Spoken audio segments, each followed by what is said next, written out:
জয় যিশু। লুক ৬ অধ্যায়ে ২৭ থেকে ৩১ পদ। কিন্তু তোমরা যে শুনিতেছ, আমি তোমাদিগকে বলি, তোমরা আপন আপন শত্রুদিগকে প্রেম করিও, যাহারা তোমাদিগকে দ্বেষ করে তাহাদের মঙ্গল করিও, যাহারা তোমাদিগকে শাপ দেয় তাহাদিগকে আশীর্বাদ করিও, যাহারা তোমাদিগকে নিন্দা করে তাহাদের নিমিত্ত প্রার্থনা করিও।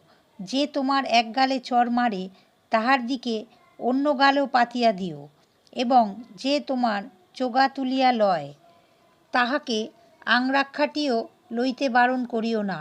যে কেহ তোমার কাছে যাচনা করে তাহাকে দিও, এবং যে তোমার দ্রব্য তুলিয়া লয় তাহার কাছে তাহা আর চাহিও না। আর তোমরা যেরূপ ইচ্ছা করো যে লোকে তোমাদের প্রতি করে, তোমরাও তাহাদের প্রতি সেইরূপ করিও। আমেন। হালেলুইয়া। আমেন।